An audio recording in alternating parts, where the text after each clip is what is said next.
Le ministre du Travail en a vu d'autres. Accusé de favoritisme dans un futur procès à propos d'un marché public conclu en 2020, Olivier Dussopt est au cœur de toutes les interrogations.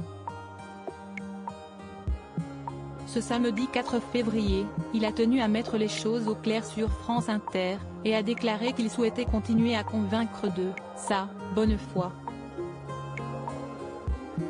Une épreuve professionnelle qui s'ajoute aux tragédies personnelles que le ministre du Travail a vécues, plus jeune. Dans un long portrait publié en 2007, Libération révélait qu'Olivier Dussopt a dû affronter 2 drames familiaux peu avant de se lancer en politique. En 2004, son frère est décédé brusquement dans un accident de moto. Son père est mort 2 ans plus tard, en 2006. 2 pertes, coup sur coup, qui ont marqué Olivier Dussopt. Il avait alors une vingtaine d'années. Je ne suis ressorti plus fort, avec la certitude qu'aujourd'hui plus grand-chose ne peut m'atteindre. Surtout pas les coups donnés en politique, déclarait-il à ce sujet en 2007. Une envie d'avancer confirmée par ses proches à l'époque, le jeune député avait une revanche à prendre sur la vie selon eux.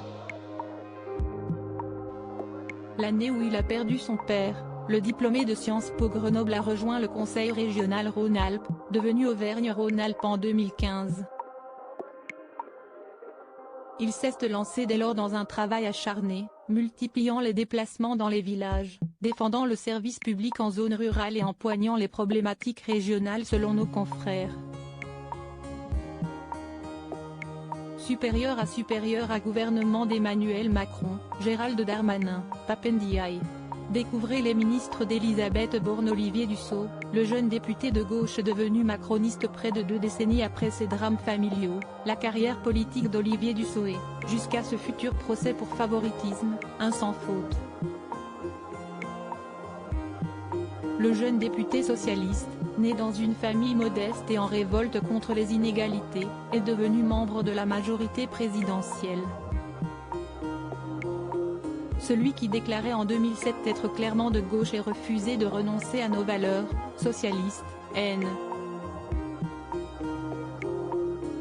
DLR, pour aller vers une conversion forcée au social-libéralisme, appartient désormais à la Macronie. Toutefois, sa relation avec Emmanuel Macron n'a pas toujours été une évidence. En 2014, Olivier Dussopt a failli en venir aux mains avec le président de la République, à l'époque ministre de l'économie. Il s'était finalement contenté de le traiter de connard dans les couloirs de l'Assemblée nationale. Crédit photo, Stéphane Le Mouton.